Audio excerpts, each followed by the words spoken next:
हाँ भाई, अब क्या स्टार्ट करना है इसमें? एक्सरसाइज 10 ये कौन सी है? Point intersection. तो मैंने इक्वेशन ऑफ मीडियन कर लेना, हो गया होगा क्योंकि इसके अंदर कुछ था ही नहीं, 2 पॉइंट तो आपको मिल ही जाते हैं। उसके बाद तो सिंप्लीफाई करना है ना। तो अब देखो, जैसे अब ये कह रहा है क्वेश्चन, देखो ये तो बस बेटा प्रैक्टिस वाले क्वेश्चंस हैं, अदरवाइज कंसेप्ट तो आपको मालूम है इसका भी, है ना। कंसेप्ट के नाम पे इसमें कुछ नहीं है। क्या कह रहा है बेटा इसमें? कहते हैं find the value of m for which the line this intersect axis. अगर y एक्सिस की, चाहे वो किधर भी जा रही हो, इधर जा रही हो या इधर जा रही हो, तो डेफिनेटली इसका x कोऑर्डिनेट क्या होने वाला है? तो ये इंफॉर्मेशन हमें दी है उसने, है ना, कि इसका x कोऑर्डिनेट क्या बनेगा? 0। इस इंफॉर्मेशन को करना है तो x निकाल लेते हैं, के लिए y को आपको एलिमिनेट करना पड़ेगा। तो y एलिमिनेट करने के लिए क्या करोगे बताओ? अरे जैसे पॉइंट टू इंटरसेक्शन निकालते हैं, साइमल्टेनियसली सॉल्व करते हैं इक्वेशंस को, तो चलो ऐसे कर लो, लेकिन x को 0 पुट करके आपको y की वैल्यू मिलेगी, है ना। दोनों में रख लो x को 0। ये तो कह रहा है वो, the line this and this intersect on y axis. तो y एक्सिस पे दोनों लाइन, दोनों में x क्या होगा? 0। तो दोनों में x को 0 रख दिया, यानी कि कहने का मतलब ये भी हो सकता है, बहुत ध्यान सुना जरा बात, जो x इक्वल टू 0 किसका इक्वेशन है? बहुत सही, बहुत सही। किसका इक्वेशन है? अच्छा एक चीज बताओ, जब पॉइंट ऑफ इंटरसेक्शन मिलता है उनको सॉल्व करने से है, कोई भी पॉइंट ऑफ इंटरसेक्शन जब दो लाइन मीट करती है तो उनका पॉइंट ऑफ इंटरसेक्शन कैसे मिलता है? उनको सॉल्व करके। तो एक चीज तो बताओ, ये भी तो लाइन का इक्वेशन है। अगर मैं इसको इस लाइन 1 के साथ भी सॉल्व करता हूँ और लाइन 2 के साथ भी सॉल्व करता हूँ तो उनका पॉइंट ऑफ इंटरसेक्शन मिलेगा। तो ये भी तो इक्वेशन है। इसको मान लीजिए पहली के सॉल्व करो, यानी इनको साइमल्टेनियसली सॉल्व करो, यानी इसमें x की वैल्यू क्या रखो? 0। Substitution method.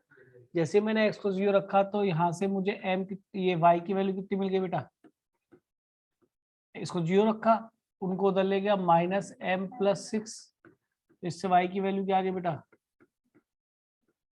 m+ ऑन,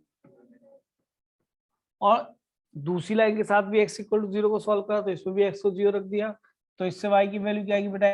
ये तो खत्म, छिप गया। उधर ले जाओ 9 प्लस का हो जाएगा -m अपॉन में क्या चला जाएगा, और क्योंकि y तो सेम ही रहेगा क्योंकि पॉइंट ऑफ इंटरसेक्शन है, तो इन दोनों को क्या कर दूं? इक्वल। तो इससे जल्दी सॉल्यूशन आ जाएगा। m की वैल्यू -m+6, जरा इसको सिंप्लीफाई कर लेंगे, क्वाड्रेटिक बनेगी ना। कितने m स्क्वायर आएंगे?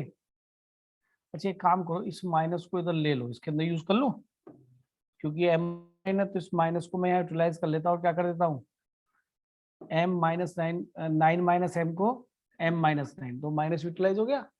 अब क्रॉस मल्टीप्लाई करो, देखो ध्यान से देखो, क्वाड्रेटिक बनेगी तो कितने m स्क्वायर आएंगे? 2m square. और ये वाले कितने m स्क्वायर आएंगे? m square. ये इधर जाएगा तो कितना बच जाएगा? 1m square. समझ रहे हैं? अब देखो m कितने आएंगे? 3m तो यहाँ से आएंगे, 18m माइनस के यहाँ से आएंगे, तो माइनस से कितने बच गए? 15। ठीक है, ये तो लेफ्ट हैंड साइड में आ रहे हैं। इधर से m +6 और -1, तो +5, जब इधर जाएंगे तो -5। ठीक है, तो नेट इधर आने पे कितने बन जाएंगे? -20m। अब आई कांस्टेंट की बात, तो कांस्टेंट से मल्टीप्लाई करके मिलेगा, तो 9×3 = 27 माइनस का, समझ रहे? और ये माइनस का 6 इधर लाके क्या हो जाएगा? प्लस का 6, तो कितना बच गया बेटा? माइनस का, यही बननी चाहिए, तो 21 1 जा 21, है ना, तो 21 1 जा 21। आपने समझा कैसे मैंने इक्वेशन सॉल्व करी है? ऐसे ही आपकी स्पीड होनी चाहिए। देखो मैं गलती कर देता हूँ तो कोई दिक्कत नहीं, आप ही गलती नहीं होनी चाहिए। तो इससे आपकी m की वैल्यू कितनी आ जाएगी बेटा? 21 और ये आपका आंसर शायद आंसर आ रहा होगा, ठीक है ना। सॉल्व करने का तरीका देखा आपने, क्योंकि मुझे दिख रहा था m की सबसे बड़ी डिग्री, तो 2 यहाँ से मिलेगा, वहां से मिलेगा, तो m स्क्वायर, तो m को m मिलेगा। m कब मिलेगा, m को कांस्टेंट से मल्टीप्लाई करके, तो इधर से इतने कांस्टेंट बने, फिर इधर से इतने बने, उनको इधर लिया नेगेटिव करके। सर आपकी आवाज नहीं आ रही। आवाज चली गई आपकी।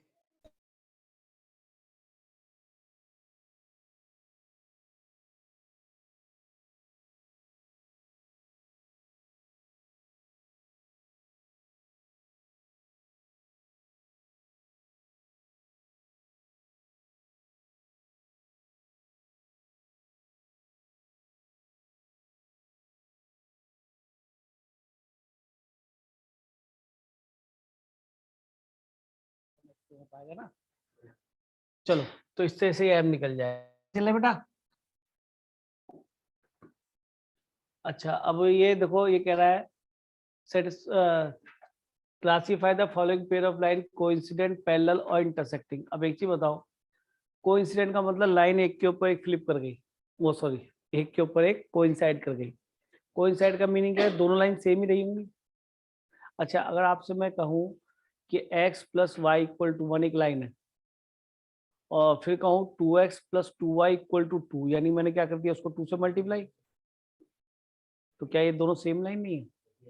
तो ऐसा केस बनेगा कोइंसाइड करने वाला, ओवरलैप करके एक लाइन के ऊपर लाइन, यानी वो दोनों सेम ही थी।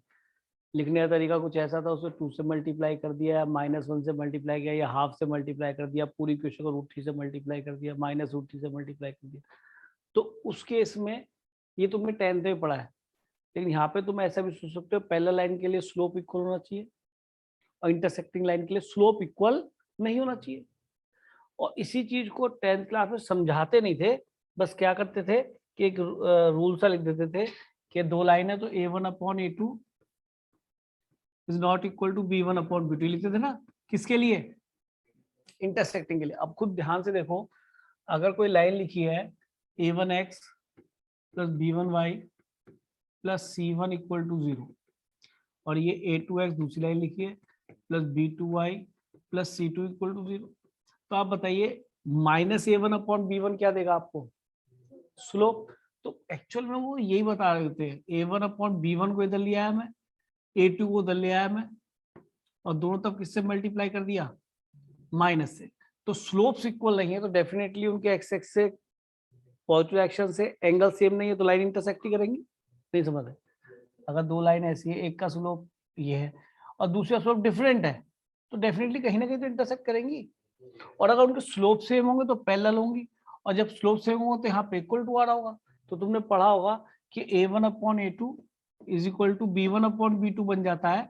तो क्या कहते हैं, नहीं नहीं नहीं, साथ साथ एक बात और है कि नॉट c1/c2, क्योंकि अगर c1/c2 भी सेम हो गया तो कोइंसाइड कर जाएंगे।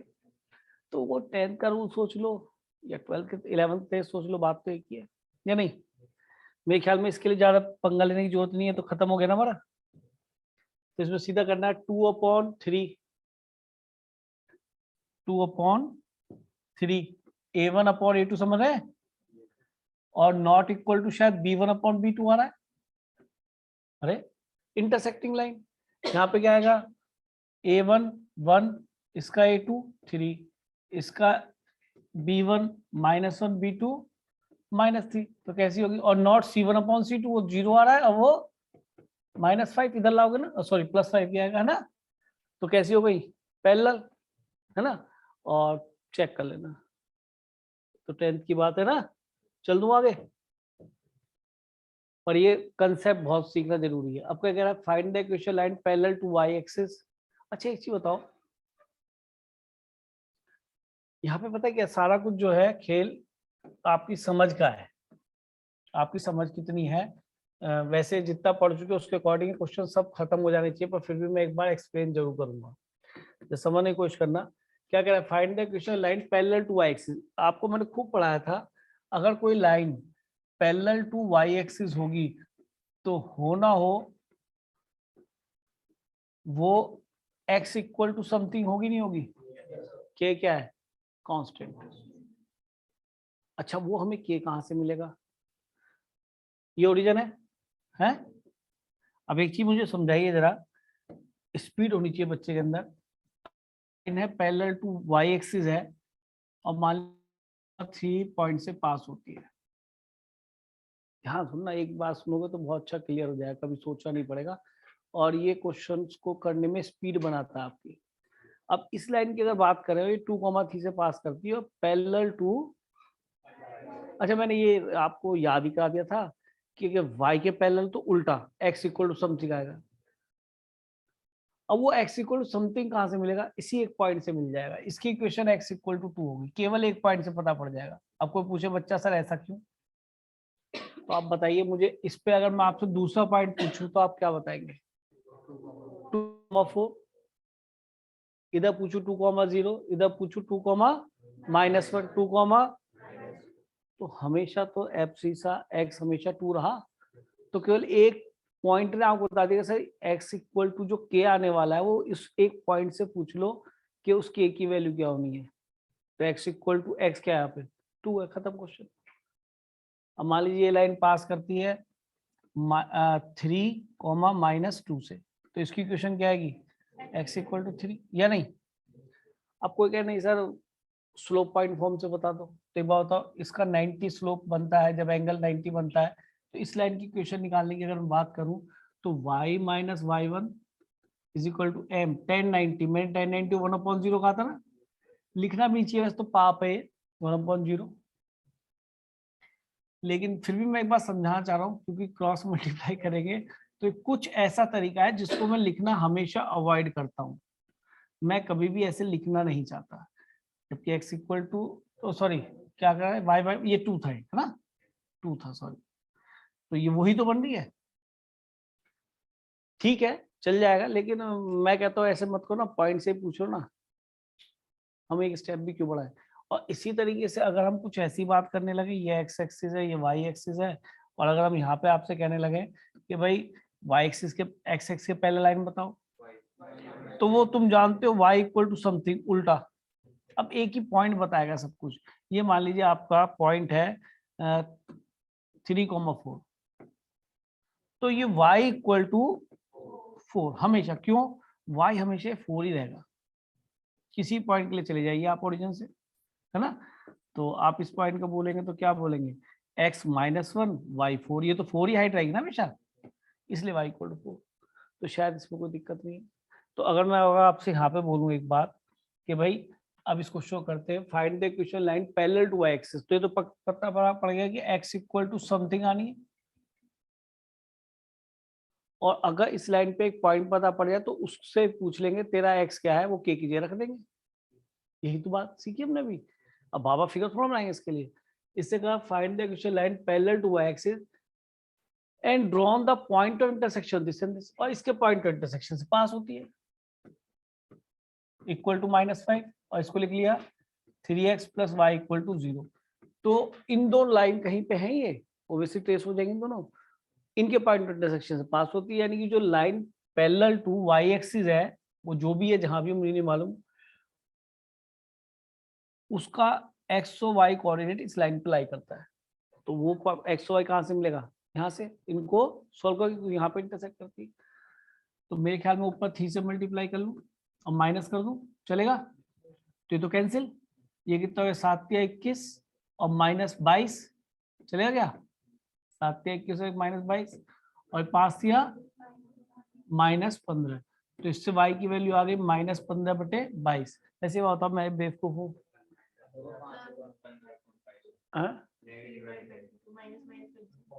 मैं कुछ और सोच रहा है, मैं सोचा था मैंने y निकाला क्यों, x निकाल लेता केवल।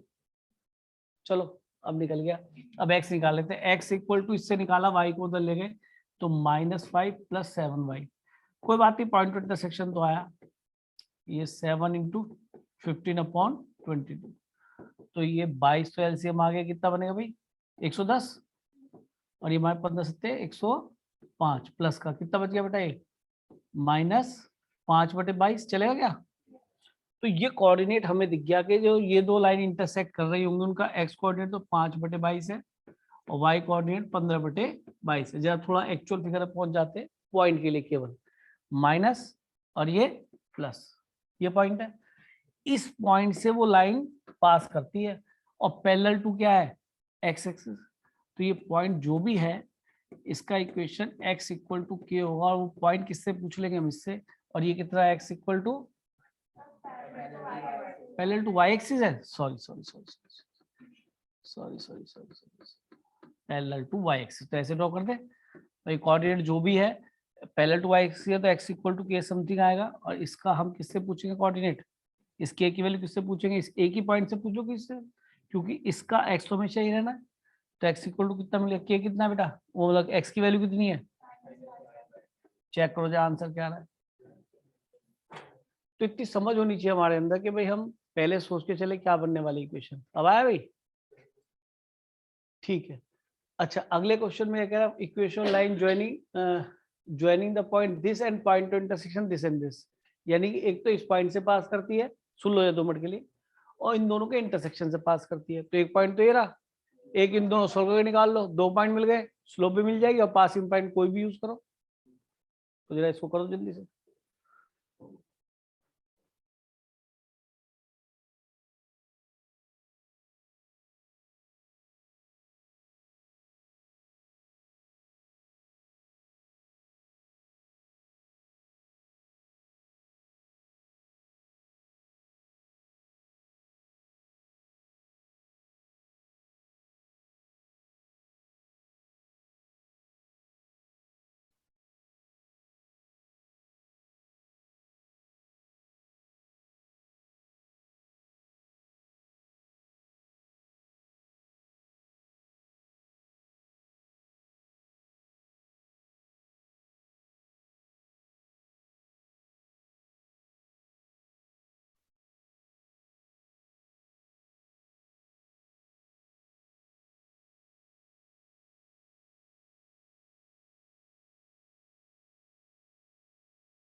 हाँ जी बोलो, पॉइंट ऑफ इंटरसेक्शन क्या है इन दोनों लाइंस का,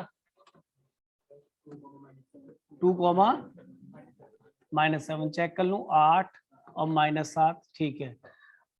2 पे तो रख के देख, तो 4 7 दूनी 14 माइनस प्लस 21, ठीक है।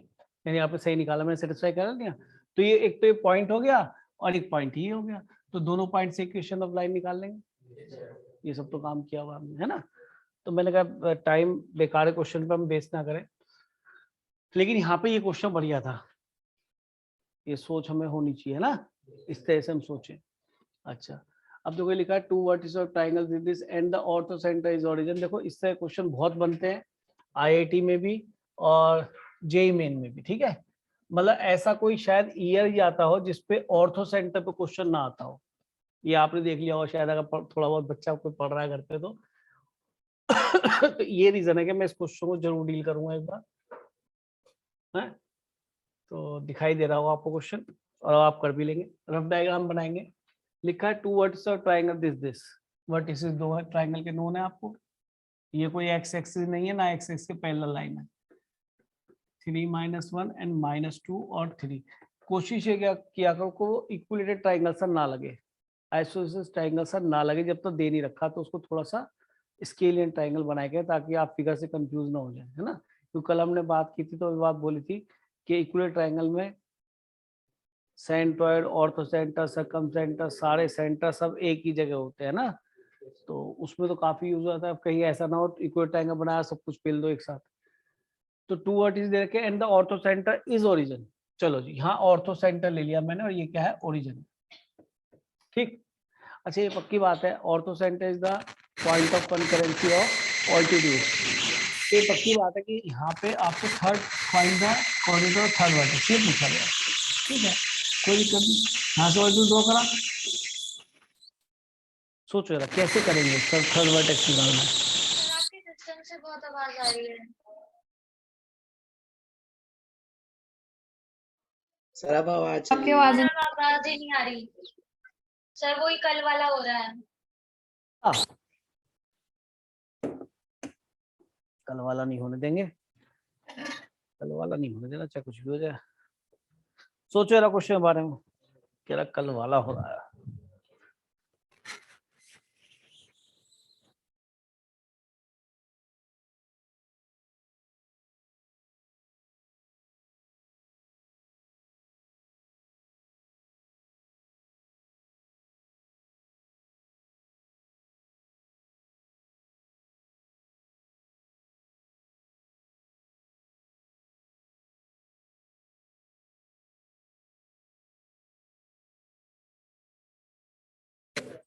अरे अब आवाज नहीं आ रही क्या अभी? सर आ रही सर है। आवाज आ रही है। तो फिर ऐसे क्यों कर रहे हो यार?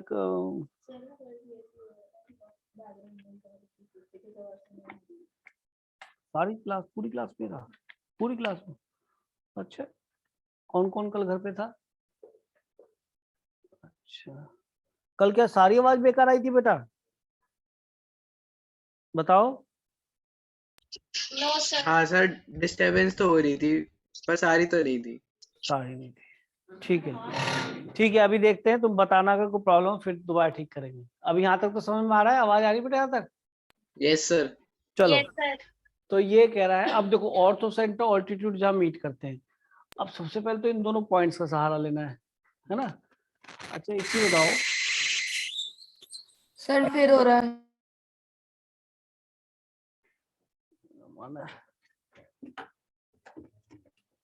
वैसे ऐसा कुछ है नहीं, पर चलो बच्चे अगर कह रहे हैं तो बच्चों की बात मान लेते हैं।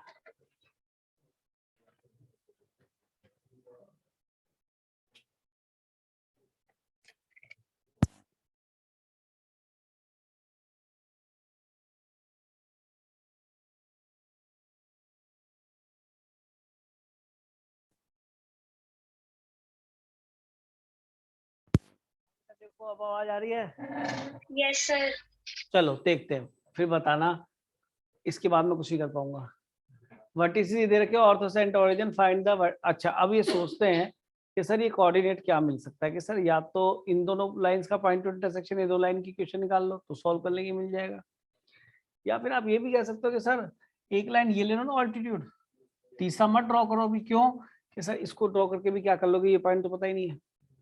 अच्छा इसमें एक फायदा है कि अगर हम इसको वर्टेक्स ए बी और सी बोल दें तो स्लोप ऑफ ए भी तो पता है, ये दो पॉइंट पता है, तो ये लाइन इसके परपेंडिकुलर, तो इसका तो, और इसका पासिंग पॉइंट भी पता है, तो इस लाइन का इक्वेशन आ जाएगा। चलो एक तो मिल गया। अब इन तीनों में से कोई एक लाइन मिल जाएगी, तीनों मीट कर रही है, तीनों का पॉइंट इंटरसेक्शन यही है, इनमें से दो मिल जाएंगी, दो को सॉल्व कर लूंगा पॉइंट मिल जाएगा। तो ये एक बात तो कंफर्म है, एक लाइन तो मिल जाएगी जो कि ए बी के परपेंडिकुलर होगी है, क्योंकि इसका पासिंग पॉइंट भी पता है और इसका स्लोप पता है, तो इसके परपेंडिकुलर लाइन का स्लोप भी हमें नोन है, उसका निकाल लेंगे, रेसिप्रोकल रिवर्स साइन कर देंगे, तो यानी ये इक्वेशन तो हमें नोन है। अब आते हैं कि सर एक तो मिल गई ये, इसमें कोई टेंशन नहीं, इन दोनों की बात कर लो, इन दोनों में से कोई एक मिल जाए। बीसी कैसे मिलेगी बोलो? इस लाइन का स्लोप मिल जाएगा, यानी इसका कहो या पूरी इसका कहो, बात तो एक ही है। मैं इसे O बोल दूं और इसे P और Q बोल दूं, या M और N, तो मुझे बताओ क्या मुझे AOM लाइन है, इसका स्लोप नोन है?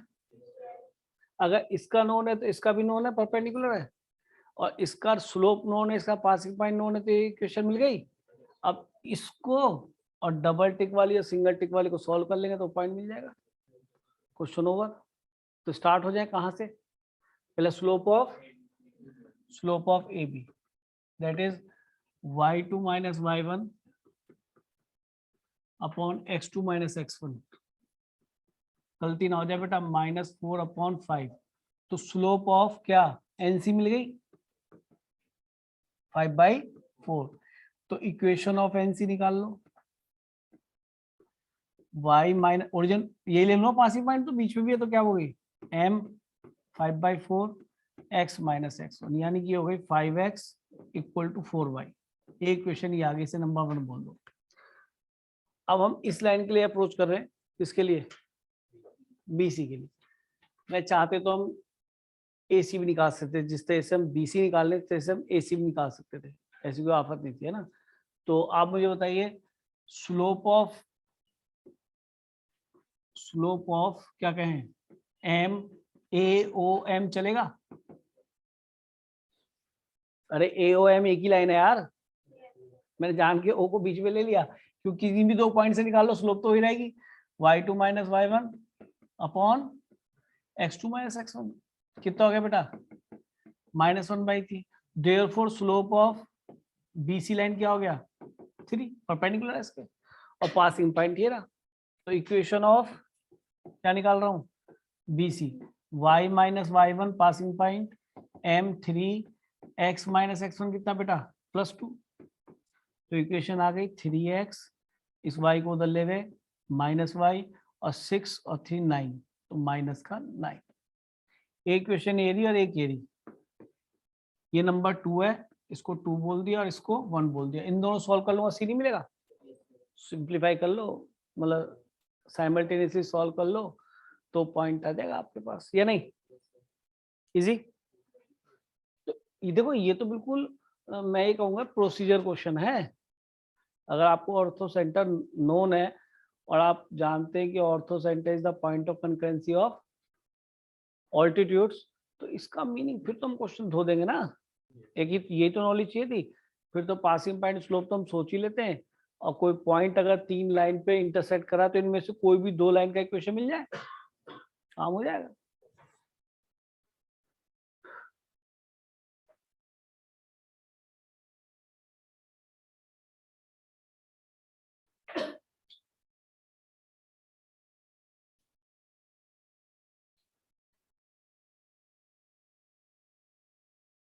क्या है वैसे आंसर बताएंगे?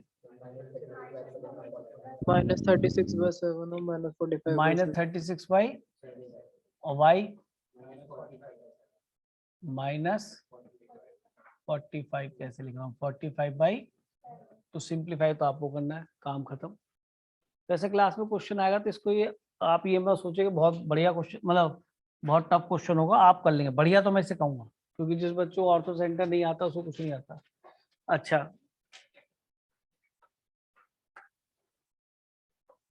देखो देखने में जरा थोड़ा क्वेश्चन ऐसा दिख रहा है कि पता नहीं क्या है इसमें ना, लग रहा है ना, लेकिन थोड़ा अगर लॉजिकली चलेंगे तो क्वेश्चन में कुछ भी नजर नहीं आएगा। देखो ध्यान से देखना, हमें ऐसे क्वेश्चन जरूर करने चाहिए देखने में जो अजीब से लगे, ताकि हमें थोड़ा कॉन्फिडेंस बढ़ जाए ना। पढ़ो जी क्या कहता है, अनिरुद्ध वशिष्ठ आप पढ़ना बेटा, क्वेश्चन क्या है? Show that the area of triangle formed by the lines y equals to m1x, y equals to m2x, and y equals to c is equal to c square by 4. अच्छा एक चीज बताओ, y इक्वल टू m1x को देख के क्या feel आती है? ओरिजिन से पास होने वाली लाइन, क्योंकि इसमें कोई सेपरेट कांस्टेंट नहीं है, और y इक्वल टू m2x भी, तो ये भी ओरिजिन और y equal to c, y equal to c parallel to x axis, parallel to x axis. हद हो गई। अभी तो इतना गाना गाया था y इक्वल टू समथिंग, तो उल्टा सोचो x के पैरेलल, और सब कांस्टेंट ऐसे कि मैं उनको इन जनरल वे में ट्रेस करूँ तो फिगर तो बना सकता हूँ लगभग लगभग, है ना। तो मैंने कोशिश की कि भाई ये मेरा x एक्सिस y एक्सिस है, तो थोड़ी अच्छी सी फिगर बनाओ, ये नहीं कि कोई गंदे से क्वाड्रेंट बना लो। y इक्वल टू m1x ऐसे देख लेते हैं, y इक्वल टू m2x ऐसे देख लेते हैं,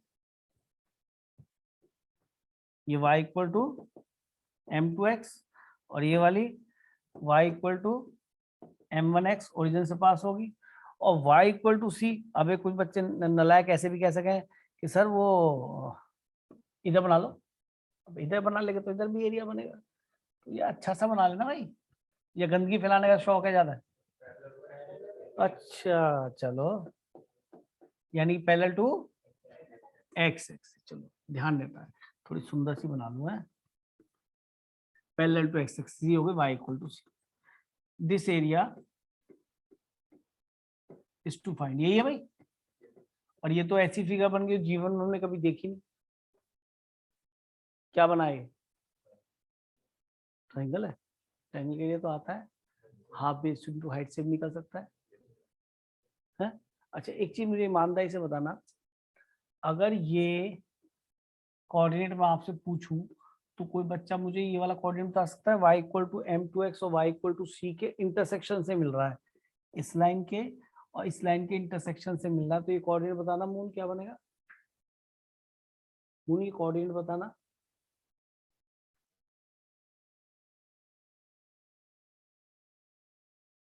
तो बता महिमा, ये वाला पॉइंट ऑफ इंटरसेक्शन एक तो इस लाइन के और इस लाइन के इंटरसेक्शन पे कैसे मिलेगा? सर मैं बताऊं? नहीं तू बाद में बताइयो, तू महिमा है। भरत। अच्छा चल ठीक, भरत की महिमा है, पूरे संसार में महिमा है, महिमा है। चल महिमा बोल बेटा, अभी तो बताया था जब दो लाइन इंटरसेक्ट करती हैं तो their point of intersection is obtained by solving them. घर पे वो मीडियन वाला क्वेश्चन करा था, सच्ची बोलना। चलो तो अब समझ लो, ऐसा कुछ उसमें छूटा नहीं है। मैं अभी बहुत देर से ये गाना गा रहा हूँ, आपने कोई इक्वेशन सॉल्व नहीं करी। ये एक लाइन है, ये एक लाइन है, मैंने इशारा भी करा रेक्टेंगल लिखे, और इन दोनों को सॉल्व कैसे करोगे बताओ? कैसे करोगे बताओ? चुप है ना, आज बहन जी बोल के रहेंगी। ये दोनों सॉल्व कैसे होंगे?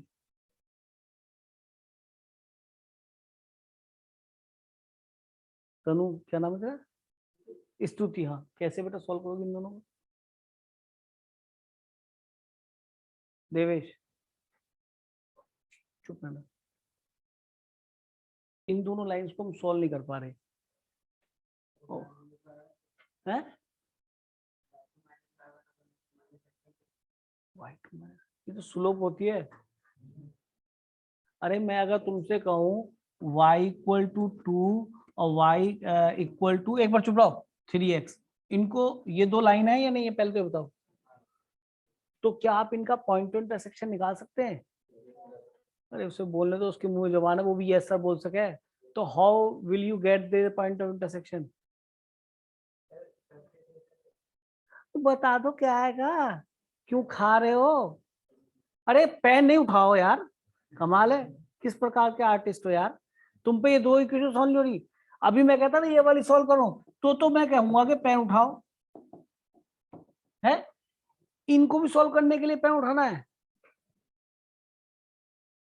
इन दो इक्वेशन सॉल्व करने के लिए पेन उठाना है? कैसे हो यार, इन दो इक्वेशन सॉल्व करने के लिए पेन उठाना है? अरे क्यों ब्लड प्रेशर हाई कर रहा है मेरा? चल तू बता भाई, काली टी शर्ट। हाँ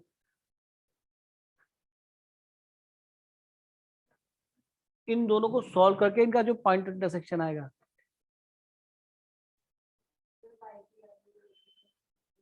y की वैल्यू यहाँ रख दूं? ठीक ठीक है रख दूं? चलो थैंक यू बेटा, मेरा तो सच में दिल जीत लिया आपने। x आ गया, x कितना आ गया? और बेटा y कितना है ना? y कहाँ है? y दिख ना, y कहाँ दिख रहा है? तो यार जो हवा में हो रही है सॉल्व, उसे नहीं कर रहे। इसके लिए अभी हथियार उठाता हूँ। ये पता है ऐसा क्यों होता देवेश? कि चलो यहाँ कांस्टेंट अजीब से दिख रहे थे, तुम्हें डर सा लगा, लेकिन जब मैंने ये दिया तुम तब भी डरे हुए थे। तो थोड़ा सा घर पे क्वेश्चन भी क्या करते हैं। अगर मैं कितना भी सुंदर बोलूं और मैं कितने भी अच्छे क्वेश्चन करूं और मुझे कितने सारे क्वेश्चन आते हैं, तो वो तो मुझे आते हैं ना। जब तक आप घर पे क्वेश्चंस नहीं कर रहे तो आप जो हमेशा डरते रहेंगे। और मैंने कहा था ये टॉपिक ऐसा टॉपिक है कि इससे आसान टॉपिक नहीं आएगा। अगर जिस बच्चों को एडवांस करना है या जेई की तरफ जाना चाहता है तो एडवांस भी इसी की वजह से हो पाएगा वहां। आगे आप 12th में पढ़ेंगे एरिया, आप पढ़ेंगे टेंजेंट नॉर्मल, सब इसी से होगा।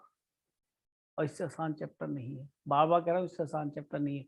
इसीलिए तुम तो करते हो 4-5 एनसीईआरटी में 3 या 4 एक्सरसाइज है, 10.1, 10.2, 10.3 वो आनी नहीं, ऐसे कहते हैं तुम्हारे स्कूल में। मैं आपको कितनी करा रहा हूँ, 19 एक्सरसाइज, हर चीज में एक नया। तो यार तुम सीखना नहीं चाह रहे, प्लीज भैया कर लो। अच्छा ये बताऊँ, ये बाद में कभी नहीं हो पाती, ये जो बेसिक वाली चीज, तो फिर पता है हवा में क्वेश्चन होते हैं। तुम तो इस पे खिल से गए, फूल खिले गुलशन गुलशन, 2 इक्वेशन सॉल्व करने में, जो कि सीधी सीधी वाई की वैल्यू सीधे रखी है। बताओ यार कैसे करें हैं। और मैं अभी करके चल देता आगे, इसलिए मैंने पूछ लिया, मैंने कहा बच्चा कहीं आसान इक्वेशन सॉल्व करने में डर रहा है। हाँ जी, तो अब सॉल्व कर लो। y तो सीधा c है, और y को c यहाँ रख दो। बताइए इस चीज में इतना टाइम लग गया मुझे, क्या हाल है बताओ। घर पे प्रैक्टिस करो बेटा, कभी किसी के पढ़ाने से अगर मैथ आती होती ना तो ट्यूशन लगा लेते, बस मैथ आया थी, पढ़ा तो आई है वो, ये तो करके ही आएगी। और ये टॉपिक ऐसा है कि इसके अंदर प्रैक्टिस करोगे तो अपने आप सीख जाओ। मतलब इसके अंदर किसी टीचर का इतना ही सहयोग बहुत है कि हाँ भाई ये ऐसे करते हैं, एक्स्ट्रा ऑर्डिनरी माइंड आपको नहीं लगाना। और कोई टॉपिक उठाओगे ना तो फिर तो पता ऐसे नहीं भाई, ऐसे करोगे तो कभी नहीं होगा, जबकि ठीक है पर तुम ऐसे करोगे तो ऐसे नहीं होगा। अब संजीव सर की जो देखो, ऐसे देखो अब हो सकता है, इसमें ऐसा कुछ नहीं है। तो बार बार कह रहा हूँ इसमें प्रैक्टिस ज्यादा कर लो। मैं गारंटी से कहता हूँ केवल ये टॉपिक आपको एडवांस करा देगा। जेई तो क्या, जेई मेन तो निकलना ही पड़ेगा, उसमें तो सारे करने ही पड़ेंगे, है ना। अब भैया मैं येलो वाली ये m1x और इस लाइन को सॉल्व कर रहा हूँ, तो दोनों इक्वेशन आपके पास है। तो y कितना है और ये कितना c अपॉन। अच्छा अब क्या किसी बच्चे को ये जो बबल्स वाला एरिया, ट्राइंगल का एरिया नजर आ रहा है किसी बच्चे को? तुझे तो नहीं कह रहा हो कोई बच्चा, शाहिद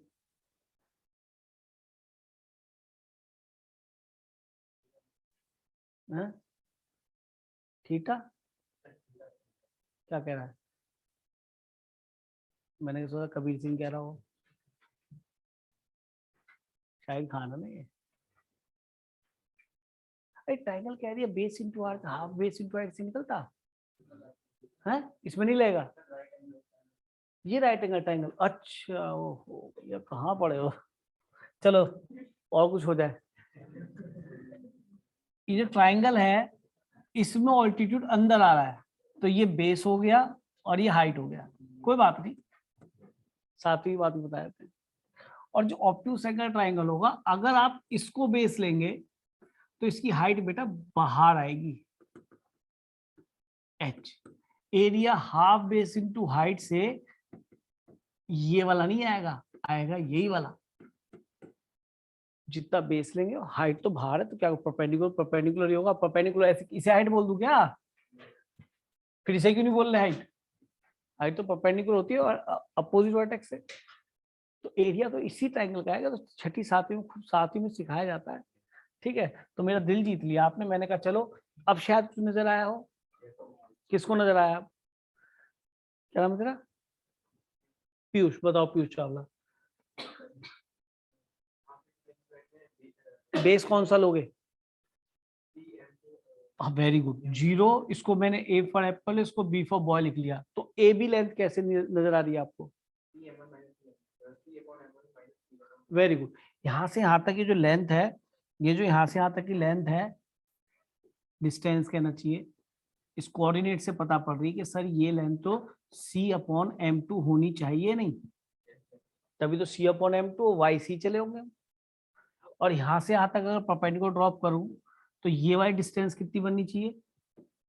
क्योंकि ये c/m1 और c, तो ये डिस्टेंस c/m1 बननी चाहिए, नहीं बननी चाहिए? तो ये वाला डिस्टेंस कितना बच गया बच्चों? अच्छा अब मैं एक बच्चे से पूछता हूं, क्या मेरे इस डिस्टेंस ए बी को बच्चे ठीक मानते हैं? किसी बच्चे के पेट में दर्द तो नहीं है? तुमने सही बताया वैसे। खुशी हुई मुझे, रियलिटी बता रहा हूँ, अच्छा लगा। किसी बच्चे को इसमें कुछ परेशानी? मुझे है थोड़ी सी। कोई बच्चा मुझको ठीक कर पाए तो। देखो ये क्वेश्चन डिस्कशन करने वाला है, सोचना चाहिए हमें ऐसे, क्योंकि अगर हम ऐसे नहीं सोच पाएंगे तो नए किसी क्रिएटिव क्वेश्चन में हम कुछ नहीं कर पाएंगे ना। मैंने एक बात बोली कि मैं यहाँ पे थोड़ा सा परेशान हूँ इस डिस्टेंस को लिखने पे, वैसे ठीक है एक गधे बच्चे के लिए, और जो घोड़े उनके लिए गड़बड़ है थोड़ा सा मामला, मॉल लेना पड़ेगा। Very good. क्यों? क्योंकि हो सकता है आप इस लाइन को इधर ले लें तो ये point c upon M one बन जाएगा, ये वाली लाइन आप इधर ले लें तो सी अपॉन एम टू बन जाएगा, तो अब तो दूसरा हो जाएगा। ये सी अपॉन एम टू हो जाएगा, सी अपॉन एम वन बन जाएगा, लाइन इधर ले ली तो आपने। और तो लेंथ है, नेगेटिव नहीं होनी चाहिए। मॉडल्स लगाते क्या हो गई? पॉजिटिव। अब कुछ भी सोच, नहीं समझे क्यों? समझना। एक तो कहानी हुई ये कौन सी वाली कि ये लाइन यहाँ जाए और ये लाइन यहाँ जाए तो पॉइंट बदल जाएंगे और ये डिस्टेंस में फर्क पड़ जाएगा। और सोचो, वैसे मैं ये बात बताता नहीं हूँ, कंफ्यूज करने वाली है। अगर हो जाए तो बढ़िया, ना हो तो बढ़िया। बताऊं, बोल रहा हूँ, नॉर्मली आपको बात सुनने को नहीं मिलेगी, सुनना, क्योंकि मजा आता है ऐसी चीजें करने पे। ये लाइन आपने ऐसे ले ली y equal to m one x, और y equal to m two x जैसे ही आपने ऐसे लिया इसको, और ये y इक्वल टू सी ले लिया। अब तो पॉइंट ऑफ इंटरसेक्शन ये मिलेगा इस लाइन के अकॉर्डिंग एम वन एक्स पे मिलेगा सी अपॉन एम वन, नहीं समझे? और ये पॉइंट कितना मिलेगा?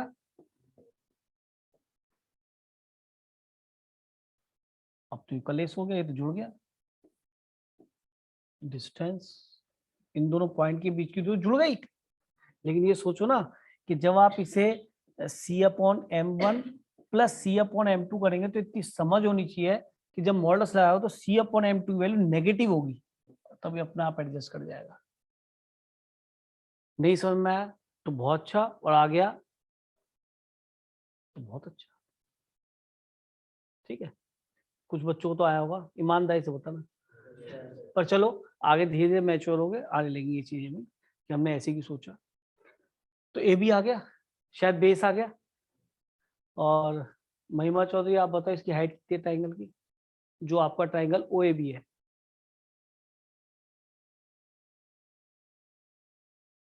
हाइट का दिखाई दे रही है आपको इस ट्राइंगल की? अरे इस ट्राइंगल की हाइट का दिखाई दे रही है? ये हाइट दिखाई दे रही, बाहर है ट्राइंगल के, इधर। यहां से अगर परपेंडिकुलर ड्रॉप करूं, यहाँ नहीं जाएगा, यहाँ ही जाएगी। और ये डिस्टेंस कितनी है? तो एरिया क्या हो गया? हाफ बेस कितना? C M two minus M one upon M one M two into height कितना? That is our area. और दूसरे क्या कर रखा है? कहता है नहीं, मैं आंसर सी में चाहता हूँ, एम वन एम टू में नहीं चाहता। अब क्वाड्रेटिक का वो पोर्शन जो मैंने आपको पढ़ा है वो यूज होता है। ये कहता है कि m1 m2 जो है, जो ये इसके m1 और m2 इस लाइन के, these are the roots of this equation. अगर ये इसके रूट्स है तो रूट्स कहने की इसमें x की जो दो वैल्यू है, एक m1 है, शायद यही मतलब है इसका कहना, मैं ठीक बोल रहा हूँ ना? और अगर ऐसा है तो तुम सॉल्व मत करना, यहाँ डिफरेंस ऑफ रूट दिखाई दे रहा है। यहाँ सम और प्रोडक्ट तो आप जानते हो, m1 प्लस m2 क्या होता है बेटा? Minus b upon a। नहीं समझ में आई? और m1 m2 क्या है जी? c upon a। जो किस तरह से क्वाड्रेटिक को इन्वॉल्व कर दिया, तो क्वेश्चन तो बढ़िया है। अब बच्चों को पता होना चाहिए कि सम, प्रोडक्ट और डिफरेंस में क्या रिलेशन होता है। सम, प्रोडक्ट और डिफरेंस याद कर लो, इसके बिना क्वाड्रेटिक होती नहीं है भाई। अल्फा बीटा की जगह m1 m2 दिखाई दे रहे हैं, तो एक जगह तो शायद आपको अल्फा प्लस बीटा दिख रहा है, एक जगह आपको शायद प्रोडक्ट की तरीके से अल्फा इंटू बीटा दिख रहा है, और एक में शायद अल्फा माइनस। मैं ठीक बोल रहा हूँ क्या? और अगर ऐसा है तो कीप इन माइंड ऑलवेज कि m1 माइनस m2 यानी डिफरेंस ऑफ रूट का होल स्क्वायर, चाहे इसे m1 माइनस m2 बोल लो, चाहे m2 minus m1, whole square same ही आता है। क्या ये इसके बराबर होता है? पिछले साल तो था। क्या मैंने ठीक लिखा है? पक्का?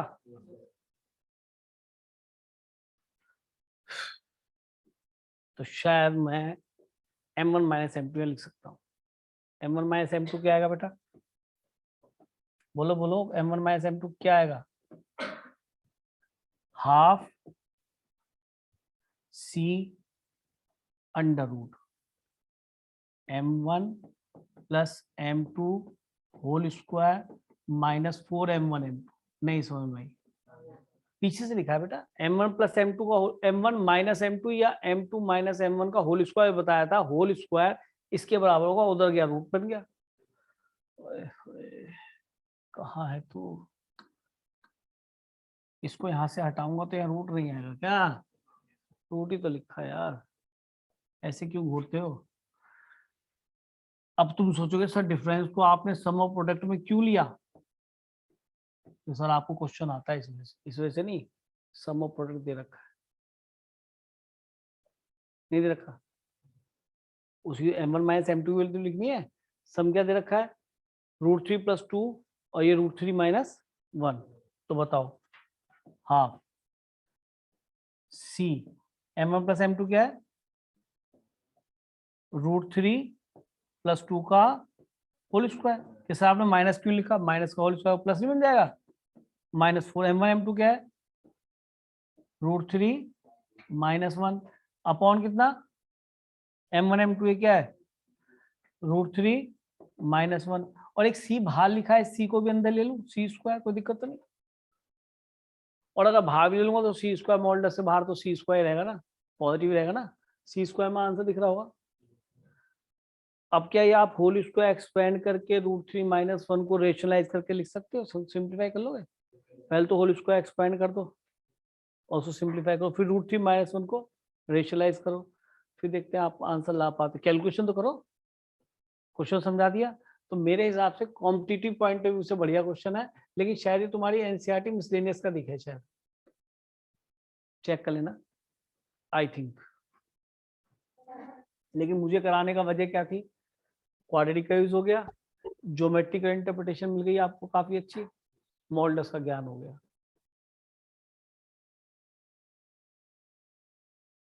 तेरा नाम क्या? वनीशा है? तू मेहनत कर, तू एडवांस भी निकाल लेगी अगर मेहनत ज्यादा करेगी तो। जेई में तो निकल ही जाएगा, मेरे से पढ़ती रही तो। क्योंकि तुम घर पे पढ़ते हो बेटा, मेरी वजह कुछ नहीं होती। जो बच्चा घर पे पढ़ता है वो अपना कुछ भी तो नहीं एग्जाम, बात यह कि शुरुआत से पूरा पढ़ा जाए। एक साथ थोड़ा के लिए और सब चीज मिलाई और एक साथ की गई, वो चीज थोड़ा है, टाइम लगता है। साल भर, 1.5 साल, 2 साल लगता है कि उसको पूरा पूरा शुरू से पढ़ते रहो मेहनत से, फिर देखना वो कंपटीशन वाले क्वेश्चन तो अपने आप ही लगता है। ये कंपटीशन है तो क्वेश्चन ये है कंपटीशन वाला क्वेश्चन। और डिफरेंस और सम को यूज करना सीख लो जब इक्वेशन रूट्स की बात करें ना। सम, प्रोडक्ट और डिफरेंस दिखना चाहिए आपको, उसके अंदर रिलेशन होता है। हाँ जी, आंसर आया। भरत हुआ बेटा? अरे भरत, यस सर। वो जिंदा है? Yes sir. आ गया आंसर? चला नहीं यस सर, कर रहा हूँ, ऑलमोस्ट होने वाला है। आ गया ना आंसर? सर अच्छा, आगे आंसर। मैं नहीं निकालूंगा अगर किसका आ गया। सर वैष्णवी। ओए होए, जिंदा है तू भी? आज कैसे ना आई? सर आज मेरा एग्जाम था, आज खत्म हो गया, अब रोज आऊंगी। मत आ चाहे। हो गया तेरा वैष्णवी? यस सर हो गया। चलो वेरी गुड। मैं नहीं करूंगा। किस किस का हो गया यहाँ पे? 1 2 3 4। तो क्योंकि कैलकुलेशन भी नहीं कर रहे तो अननेसेसरी मैं क्या कर लूंगा? वहां पे भी तो आपको करनी पड़ेगी, समझ गए? तो इसको मैं गुणा भाग तो नहीं करूंगा यार, सारा करा चुका है, कंसेप्ट समझा चुका, फिगर बना ली थी ना। चलूँ आगे? चलिए गुड, घर पे ट्राई करना। तो मुझे तो 7th क्वेश्चन बढ़िया लगा, थर्ड वर्टेक्स वर्टेक्स वाला। ये कॉम्पिटिटिव पॉइंट, दोनों ही क्वेश्चन कॉम्पिटिटिव पॉइंट से अच्छे हैं। अच्छा, two consecutive sides of parallelogram this and equation of diagonal is this, then the equation of the diagonal। देख लो भाई, थोड़ा सा पढ़ के क्वेश्चन नया सा लग रहा है, इस वजह से ट्राई कर रहे हैं ना। ओ तेरी, इस वजह से ट्राई कर रहे हैं, और कोई वजह नहीं है। कौन सा था भाई? 9।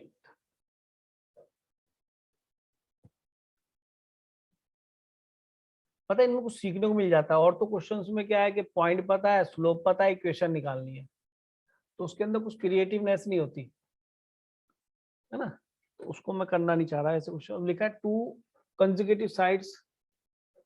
कंसेक्यूटिव साइड किसे कहते हैं पैरेललोग्राम की भाई? एडजेसेंट वाली को। तो एक की इक्वेशन लिख ली 4x दिखी रखी है, वही लिख रहा हूँ बेटा। और ये तो ओरिजिन से पास कर रही होगी। अब ये नहीं कि ओरिजिन होगा, ओरिजिन यहाँ भी हो सके, कभी सोचो। और दूसरी लाइन क्या दे रखी है? 7x + 2y। अब ये तय हो गया कि ये भी ओरिजिन से पास कर रही है, इसमें भी कांस्टेंट टर्म नहीं है, इसमें भी नहीं है। तो इनका पॉइंट टू इंटरसेक्शन क्या होगा? निकालो, सॉल्व करो साइमल्टेनियसली। ओरिजिन तो आएगा यार। 0 0 दोनों को सेटिस्फाई नहीं करेगा। जब दोनों पे ओरिजिन है तो इस पे भी ओरिजिन है, इस पे भी ओरिजिन सेटिस्फाई करे तो कॉमन पॉइंट ऑफ इंटरसेक्शन तो बनेगा दोनों पे है। तो अगर दोनों पे एक पॉइंट है तो पॉइंट ऑफ इंटरसेक्शन ही तो है। कॉमन पॉइंट तो पॉइंट ऑफ इंटरसेक्शन ही होता है। चलो, अच्छा, कहता है if the equation of one of the diagonal. अच्छा एक चीज बताओ, ये जो डायगोनल है इसको मैं कौन सा डायगोनल बनाऊं? ये वाला बनाऊं या ये वाला? दूसरा वाला। क्यों? क्योंकि ओरिजिन से पास ही नहीं कर रहा सर, इस पे तो ओरिजिन सेटिस्फाई नहीं कर रहा। तो मेरे ख्याल में ये वाला डायगोनल की इक्वेशन है। तो इसकी इक्वेशन क्या आ गई जी? 11x। तो थोड़ी बहुत ये सोचने वाली बात है जो कि आपके लिए कोई प्रॉब्लम नहीं करेंगी। ये डायगोनल ये हो गया। Find the equation of the diagonal. अच्छा एक चीज बताओ, अदर डायगोनल जो है तो आपको दिखाई भी दे रहा है, ऐसी कोई बड़ी बात नहीं, यही है अदर डायगोनल। अब किसी भी लाइन के इक्वेशन के लिए पासिंग पॉइंट चाहिए होता है, तो पासिंग पॉइंट तो है, स्लोप भी चाहिए होती है। अब मुझे बताओ क्या सोचूं उसको? या 2 पॉइंट मिल जाए, या 2 पॉइंट मिल जाए, समझ रहे ना। तो एक पॉइंट तो इस पे है, तो या ये मिल जाए या ये मिल जाए। अरे 2 पॉइंट मिलने चाहिए ग्रीन लाइन पे, तो भी इक्वेशन निकाल दूंगा 2 पॉइंट फॉर्म से, या नहीं? अब आप कुछ बोल रहे थे, बोलो। गुड। यानी कि इस लाइन की इक्वेशन को और इस लाइन की इक्वेशन सॉल्व करके ये पॉइंट तो आ जाएगा तय। चलो, वेरी गुड। यानी कि और इसको सॉल्व करके इसको, और तो ये वाला पॉइंट भी आ जाएगा। और डायगोनल बाइसेक्ट ईच अदर, यानी इसका मिड पॉइंट ये है, तो एक पॉइंट ये भी आ गया, तो एक पॉइंट ये मिल गया इसका और इसका इंटरसेक्शन, ठीक है। तो या मिड पॉइंट, सॉरी, इसका मिड पॉइंट। तो ये मिड पॉइंट इस पे लाई करेगा, बाइसेक्टर होते हैं एंगल, वो डायगोनल बाइसेक्ट ईच अदर। तो बस सबसे पहले आप इसको 1 लिख देता हूं, इसको 2 लिख देता हूं, इसको 3। तो सबसे पहले आप किसको सॉल्व करेंगे? सॉल्व किसको करेंगे? 1 और 3 को। पॉइंट टू इंटरसेक्शन बताओ, फिर किसको सॉल्व करोगे? 2 और 3 बोलते क्यों नहीं? 2 और 3 जल्दी सॉल्व करो और मुझे पॉइंट टू इंटरसेक्शन निकाल के दो। इसको साइमल्टेनियसली सॉल्व करो, ये पॉइंट मिलेगा। इसको साइमल्टेनियसली सॉल्व करो, ये पॉइंट मिलेगा। जल्दी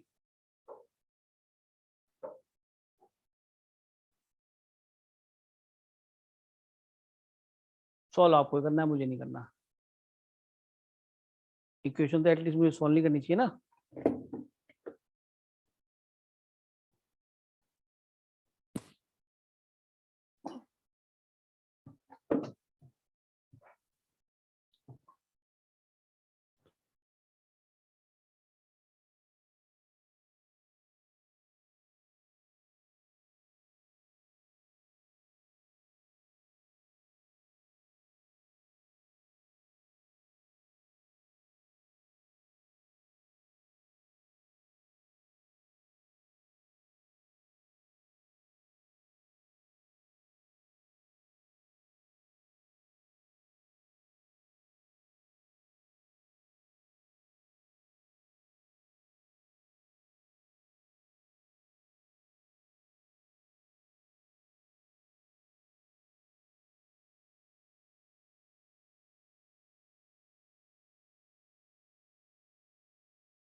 पे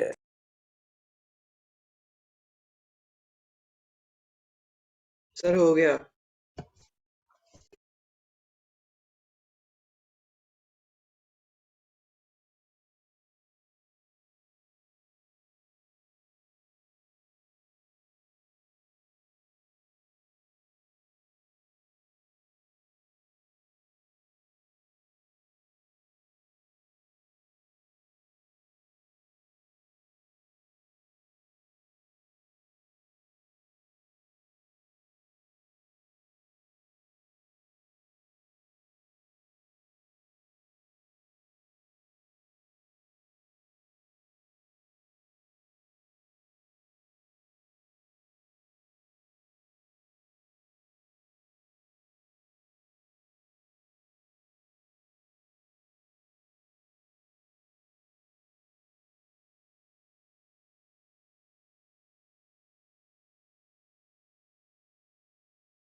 पॉइंट आया नहीं आया? यस सर चलो जी, तो मैं इसे OABC कह दूं तो तुम्हें बोलने में आसानी हो जाएगी। तो C पॉइंट 1 और 3 से आया होगा, क्या मिला? -2/3 एंड चलो जी, और 2 और 3 को सॉल्व करने से क्या मिला? तो ये तो पॉइंट हमारा C है शायद, और 2 और 3 को सॉल्व करने से क्या मिलेगा? A। ये क्या मिला बेटा? 5/3 और चेक कर लो जी, यही आया आपके। भाई मैं इक्वेशन सॉल्व नहीं करूंगा, करनी भी नहीं चाहिए, आप भी समझ रहे होंगे। 2/3 7/3 आप घर पे भी क्वेश्चन ना करो, यहाँ मैं आपके लिए इक्वेशन सॉल्व करूँ। हाँ जी, अभी जो इनका मिड पॉइंट होगा वो इस डायगोनल का मिड पॉइंट, इस डायगोनल मिड पॉइंट सेम होता है। तो ये मिड पॉइंट निकाल दो, x1 + x2/2, दिस प्लस दिस/2 कितना मिलेगा? ये तो 1/2 आएगा शायद, है, और दिस प्लस दिस/2 ये भी शायद 3/3, तो ये भी शायद 1/2 आएगा। चेक कर लेना जरा। अरे x1 + x2/2 जब इनको जोड़ेंगे तो 3/3 एक बच गया, /2 का तो 1/2, इन दोनों को जोड़ेंगे तो फिर 3/3 एक बच गया, /2 करूंगा तो 1/2। तो ये पॉइंट आ गया। अब शाहिद खान देखो जरा, ये 2 पॉइंट मिल गए एक लाइन पे, और आपसे इसी की क्वेश्चन पूछा है शायद अदर डायगोनल, नहीं नहीं सॉरी इसकी पूछ रहा है, नहीं ये तो पता है इसकी पूछ रहा है ना। तो बस एक पॉइंट तो ये यूज करना है और एक पॉइंट ये यूज करना है। तो 2 पॉइंट से पास करने वाली लाइन का equation y - y1 = y2 - y1 upon और x - x1, x1 y1 ये यूज करना, वो मत कर देना, उल्टा मत कर देना। तो y = आ गया होगा काफी बच्चों पहले ही आंसर, यस किस का सर। पहले आ यस गया? सर बहुत बढ़िया, चलो यानी कि ठीक क्वेश्चन था, पर आना चाहिए। मैं तो इस वजह से कराया ताकि आपकी समझ बने। Find the equation straight line passing through the point of intersection this and this perpendicular to this. एक चीज बताओ, इन दोनों के इंटरसेक्शन से पास करती है ओए। क्वेश्चन नेक्स्ट पढ़ रहा हूं, इन दोनों के इंटरसेक्शन से पास करती है, तो इनका पॉइंट ऑफ इंटरसेक्शन निकल जाएगा, पासिंग पॉइंट मिल गया, और इसके परपेंडिकुलर है तो ये इसका स्लोप तो मिल जाएगा। चुप रहना चाहिए, पूछते किससे? हाँ भाई, इसका स्लोप क्या है महिमा? इस लाइन का स्लोप क्या है? आप नहीं पढ़ रहे घर पे। स्लोप होता है coefficient of x upon coefficient of y with minus sign. तो ये 3/5 इसका स्लोप हो गया। तो इसके परपेंडिकुलर लाइन का स्लोप मिल जाएगा, कितना होगा? माइनस, और वो किस पॉइंट से पास करती है? इन दोनों के। तो ये पॉइंट कैसे मिलेगा? तो पॉइंट भी है, स्लोप भी है, इक्वेशन निकल जाएगी। चल दें आगे, तो इसमें टाइम वेस्ट नहीं करूंगा, आगे चलते हैं। अब कहता है prove that this line form are rhombus. अब पैरेललोग्राम तो दिख जाता है, पैरेललोग्राम में तो दो साइड पैरेलल, ये एक पेयर तो ये मिल गया, दूसरा पेयर ये मिल गया, तो यहाँ तो साफ दिख रहा है कि सर पैरेललोग्राम तो बन ही जाएगा। क्योंकि क्योंकि क्योंकि क्योंकि अगर हम आपसे कहें कि ये वाली लाइन और ये वाली लाइन क्या आपस में पैरेलल है? अरे यार यस इसका sir. X y coefficient same है तो पैरेलल ही होंगी।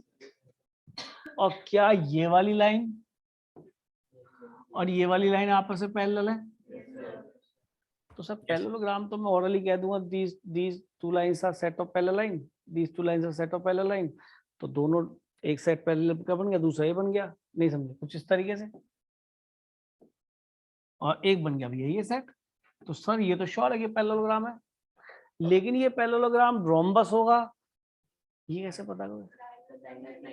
सर डायगोनल्स 90 डिग्री पे बाइसेक्ट अच्छा, करेंगे। डायगोनल्स 90 डिग्री पे होते हैं, यानी कि फिर तो मुझे इसके डायगोनल्स को ड्रॉ करना पड़ेगा, और जब मैं इसके डायगोनल्स को ड्रॉ करूंगा तो एक प्रॉब्लम ये आएगी कि मैं ड्रॉ तो कर लूंगा, अब अगर मुझे इसे 90 दिखाना पड़ेगा तो मुझे इन दो लाइन से स्लोप दिखानी पड़ेगी और उनका प्रोडक्ट m1 m2 क्या दिखाना पड़ेगा। अब कोई कैसे डायगोनल कैसे निकालूं? सर diagonal बाइसेक्ट पर का एंगल, एडजेसेंट साइड्स इक्वल भी तो कर सकते हैं।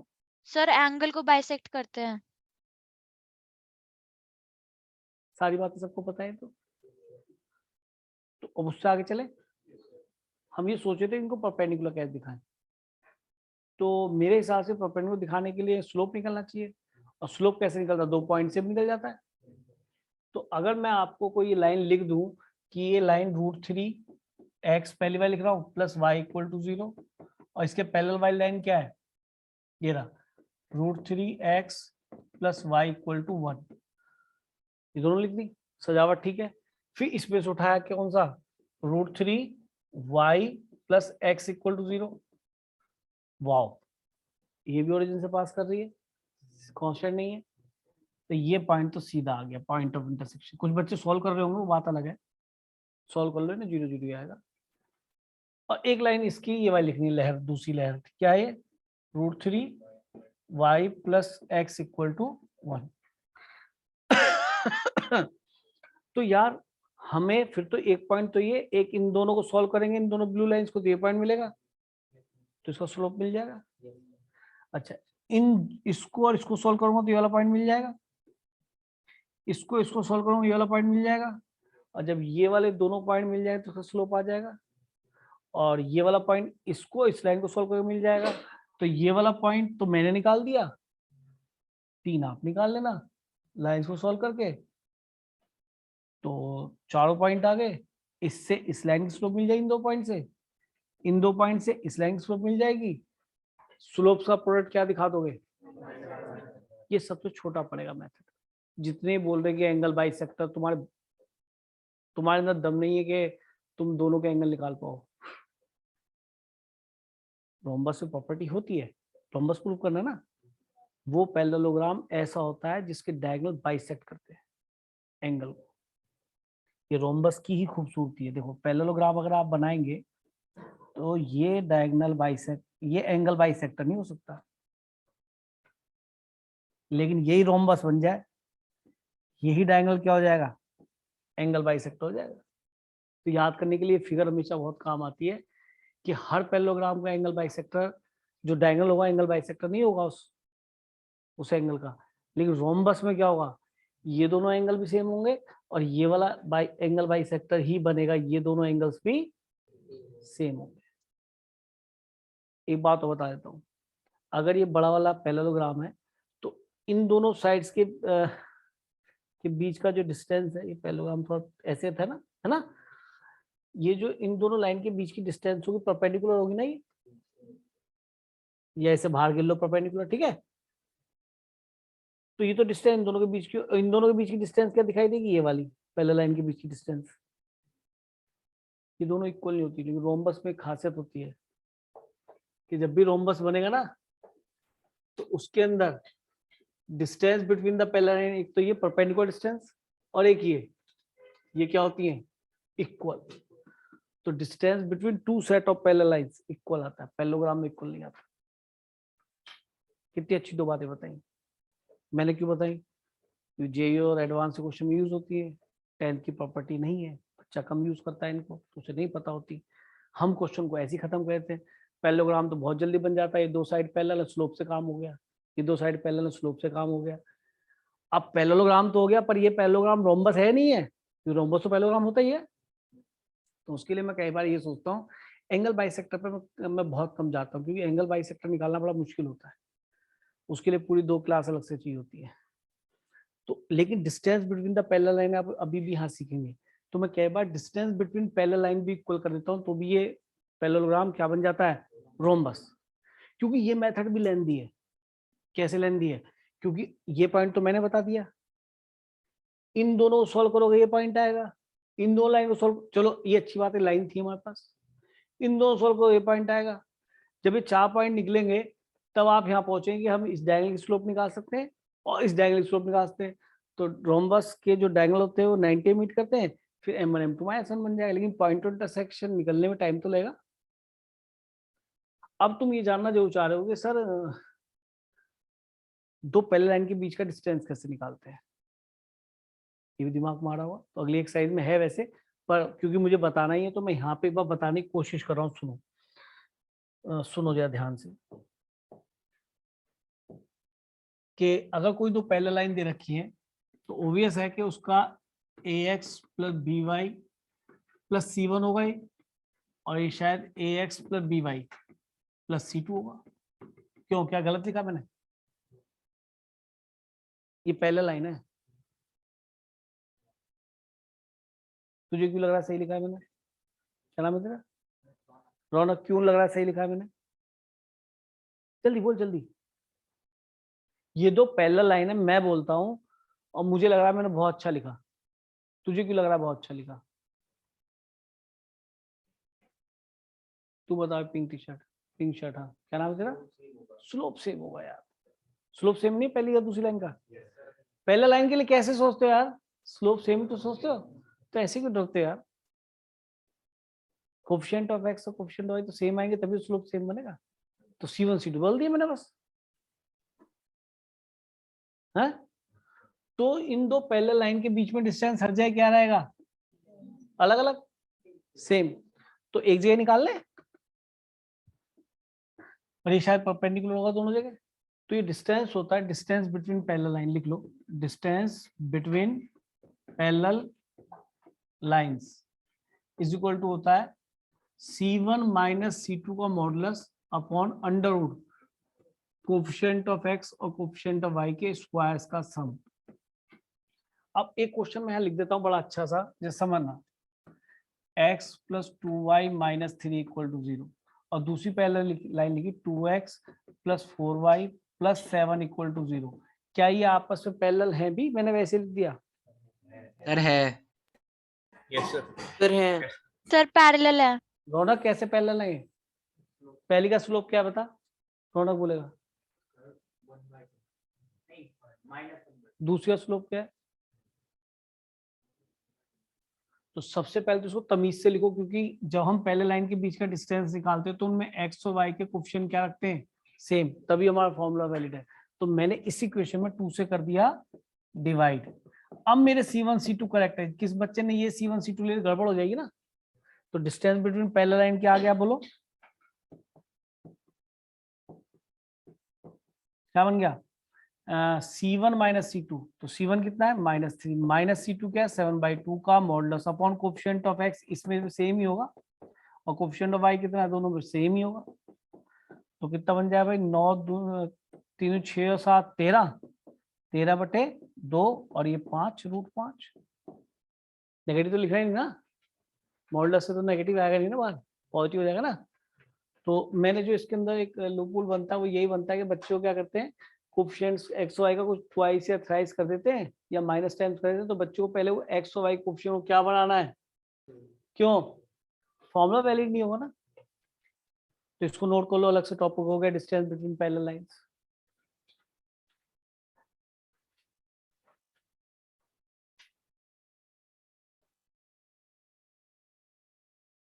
Distance between parallel lines note कर लीजिए।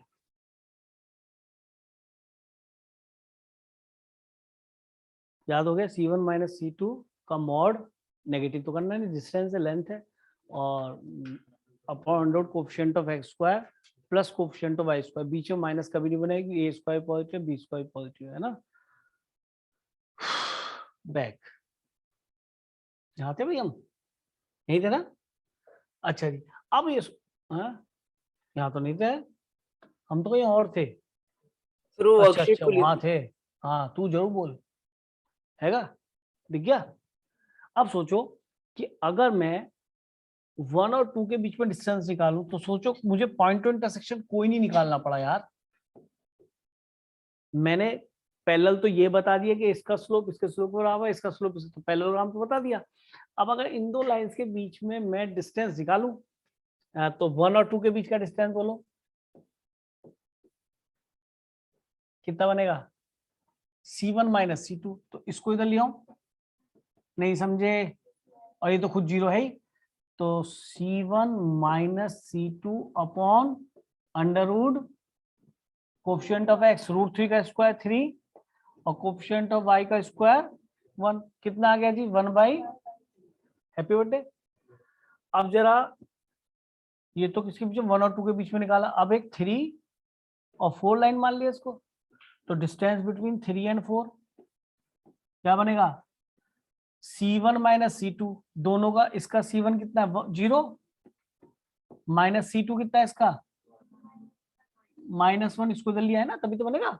अरे समझ में भी आ रहा है, मैं खुश हो रहा हूं। माइनस C2 प्लस हो गया अपॉन कोएफिशिएंट x स्क्वायर तो 1 है, और कोएफिशिएंट ऑफ y कितना है √3 स्क्वायर 3। तो यार मैं तो पॉइंट ऑफ इंटरसेक्शन निकालने सारे बच गया। तो एक प्रॉपर्टी जो लिख लीजिए कि a parallelogram in which two set of parallel lines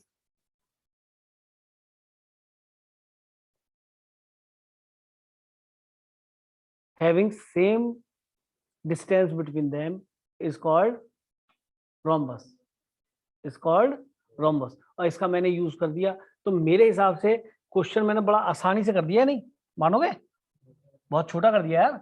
तो मेरे हिसाब से तो इम्पोर्टेंट क्वेश्चन है, वो बात अलग है कि बच्चे इसको बहुत बुरे बुरे तरीके से करते हैं। नहीं, मैंने कैसे करा बता अनन्या, नहीं दो पैरेलल लाइन के बीच में परपेंडिकुलर डिस्टेंस निकाल सकते हैं, और अगर दो पैरेलल नहीं होंगी तो इंटरसेक्ट कर देंगी, तो उनके बीच में डिस्टेंस कैसे निकाल दो भाई, वो जीरो होगा। अरे दो पैरेलल लाइन के बीच में डिस्टेंस निकलेगा ना तो परपेंडिकुलर ही होगा, लेकिन अगर कोई पैरेलल नहीं है आगे मीट करेंगी तो उनके बीच में डिस्टेंस जीरो है। तो मैंने कितना आसानी से करा, रोम्बस का पैरेललोग्राम का रोम्बस के लिए बनाया। पैरेललोग्राम तो केवल कैसे बना लिया, सर इन दोनों लाइन का स्लोप सेम है, लिख दिया भाषा में, सर इन दोनों लाइन का स्लोप सेम है, पैरेललोग्राम खत्म, कुछ नहीं करना। कि सर इस पैरेललोग्राम को रोम्बस बनाना है, कि सर ये जो दो पैरेलल लाइन है ना इनके बीच की दूरी निकाल लो, और सर दूसरा सेट ऑफ पैरेलल लाइन है ना इनके बीच की दूरी निकाल लो, ये दोनों इक्वल। इससे छोटा क्वेश्चन, मतलब इससे छोटा सॉल्यूशन नहीं बनने वाला। और नहीं तुम किससे करा के देखना, वो इसके अंदर पॉइंट्स ही निकालेगा और फिर सबके स्लोप निकाले, मतलब डायगोनल्स के स्लोप निकालेगा, उसके अंदर टाइम लग जाएगा। अरे पॉइंट यार सोल्व करने में टाइम लगेगा, से √3 आ रहा सब में, राजा हिंदुस्तानी बन जाओगे भाई। फिर ये है, फिर ये तो मैंने बता दिया था। बात समझ में आ रही है अनन्या पांडे, ठीक है, आ रही समझ में ना, क्लियर है? चल रहे आगे। तो अच्छा क्वेश्चन है, एक प्रॉपर्टी को सिखा के गया हमें, है ना, और जो हमें याद रखनी है। आईआईटी ने बहुत सारे क्वेश्चन ऐसे करवाए हैं। चल रहे भाई आगे। तो आगे चलते, देखो मैं वैसे क्वेश्चन में कुछ नया पढ़ने का जरूर कराऊंगा। Straight line this path through the intersection this is parallel to this, ये आप अपने आप करेंगे भाई, इसके पैरेलल इसका स्लोप मिल जाएगा, अपने आप करना, ट्राई करना जरूर। देखो कोऑर्डिनेट में प्लीज एक भी क्वेश्चन ना छोड़ें, हर क्वेश्चन एक कुछ नई बात सिखा के जा रहा है, इसमें मेरे बताने लायक कुछ नहीं है, ट्राई कर लेना। Find the coordinate ortho centre, ortho centre तो आपको निकालना आता है, तो चलो एक काम करो भाई, ऑर्थो सेंटर देखते हैं कैसे निकालते हो आप। एक क्वेश्चन आपसे भी करा लें यार, मैं सारे कर रहा हूँ। ऑर्थो सेंटर तो निकाल दोगे नहीं? अरे निकाल दोगे? चलो जी निकालो ऑर्थो सेंटर।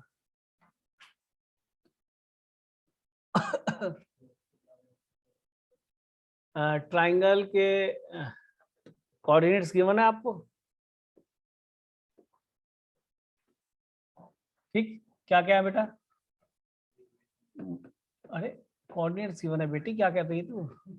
इसे इक्वेशन दिखाई दे रही है, बताओ क्या करूं, कहाँ चला जाऊं मैं? इसे इक्वेशन दिखाई दे रही है, मुझे कोऑर्डिनेट दिखाई दे रहा है, ऐसा ना कुछ और ही हो। हाँ जी, ऑर्थो सेंटर कैसे निकलता है? स्तुति कैसे निकलता है बेटा ऑर्थो सेंटर?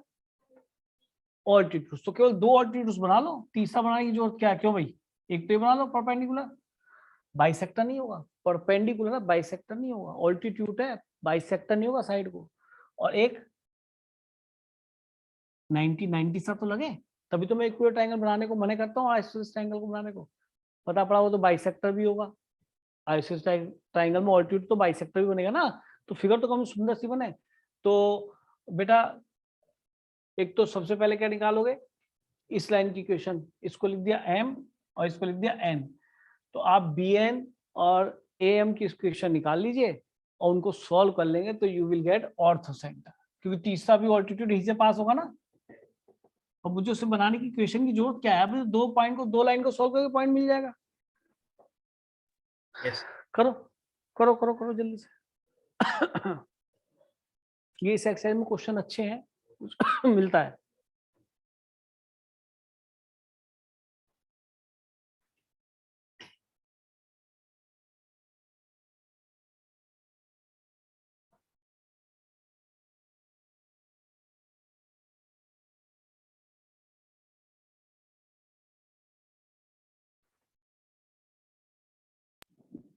हो गया? सर हो गया। हो गया। Yes, एक काम sir. कर, मुझे बता स्लोप ऑफ बीसी कितनी आई? लिख दो -1/2। सर -1/2। अच्छा, देयरफॉर स्लोप ऑफ एएम कितनी बन जाएगी बेटा? परपेंडिकुलर है कितना? 2।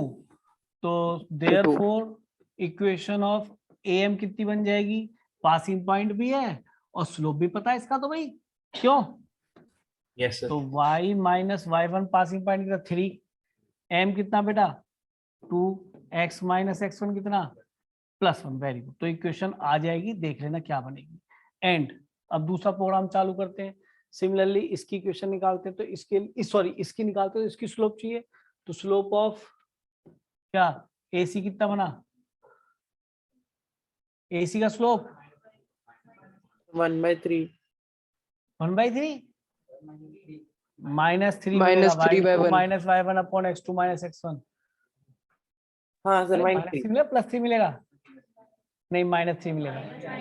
तो देयरफॉर स्लोप ऑफ bn कितनी मिल जाएगी? 1/3। तो इक्वेशन ऑफ bn क्या मिलेगा कि sir y1 minus passing point 13 और स्लोप पता ही है, y minus y1 is equal to m, bn का स्लोप 1/3, x माइनस x1 कितना? 2। ठीक है। अब ये इक्वेशन एक तो ये वाली मिल गई और ये वाली इक्वेशन ये वाली मिल गई, और दोनों कहाँ मीट कर रही है? कहाँ? Ortho centre. तो क्या हम इन दोनों को साइमल्टेनियसली सॉल्व करेंगे तो हमें इनका पॉइंट टू इंटरसेक्शन मिलेगा, वही ऑर्थो सेंटर है। तो बताइए क्या है आपका ऑर्थो सेंटर? -4, -3. 4, -4, तो भैया ये सॉल्व आप कर लेना। तो मैंने क्वेश्चन करा दिया पूरा कि ऑर्थो सेंटर ही होगा। ठीक है जी, चल रहे हैं आगे। जो नहीं कर रहे उनके बहुत दिक्कत होगी, घर पे आके जो पूरा क्वेश्चन करना। अब इसमें अगला क्वेश्चन ही आप घर पे करेंगे। क्यों? क्योंकि इसमें पॉइंट दे रखे थे, इसमें क्या दे रखी है? Equation of lines. तो जब आप इक्वेशन ऑफ लाइंस को सॉल्व करेंगे तो डेफिनेटली आपको एक बार ये पॉइंट मिलेगा, इन दो को सॉल्व करने से ये पॉइंट मिलेगा, इन दो सॉल्व करने से ये पॉइंट मिलेगा, और जब तीनों पॉइंट मिल गए तो फिर से क्वेश्चन वहीं पहुंच गया। सॉल्व तो करना ही पड़ेगा, तभी तो पॉइंट इंटरसेक्शन है, वर्टिसेस आएंगे, और जब वर्टिसेस आएंगे तो उसके बाद पुराना क्वेश्चन चल दूं आगे। तो इस पे टाइम वेस्ट नहीं करूंगा। अब equation of the line passing through the intersect distance is parallel to, इसी घर पे करेंगे, पैरेलल स्लोप सेम होगा। Exercise point of concurrency of 3 lines. अभी 11वीं क्वेश्चन आ गई, मतलब एक्सरसाइज। अब देखो तुम्हारे स्कूल में तो है ही नहीं सिलेबस में, और मैं इसमें कंकरेंसी का कंसेप्ट बता दूं 2 मिनट है कि कंकरेंसी का कंसेप्ट ये है कि अगर हम आपसे कहें कि कोई 3 लाइन है और अगर वो 2 लाइन एक पॉइंट से पास कर रही है और तीसरी भी इसी पॉइंट से पास कर जाए, तो you will say these 3 lines are concurrent. CONCURRENT 3 lines concurrent कहलाती हैं। तो इसमें होमवर्क देता हूं कैसे। मैंने इन दोनों लाइंस को साइमल्टेनियसली सॉल्व करा, मान लीजिए 2 लाइन ये थी, तो मुझे क्या मिल जाए, ये वाला। और अगर ये वाला पॉइंट तीसरी लाइन को सेटिस्फाई कर गया तो आप ये दोनों क्वेश्चन कर सकते हैं। कोलिनियर अलग चीज है, कनकरेंट अलग चीज है। कनकरेंट में जब तीनों लाइन एक पॉइंट, नोट कर लो इसको, ये, और इसको बोलते हैं पॉइंट ऑफ कनकरेंसी।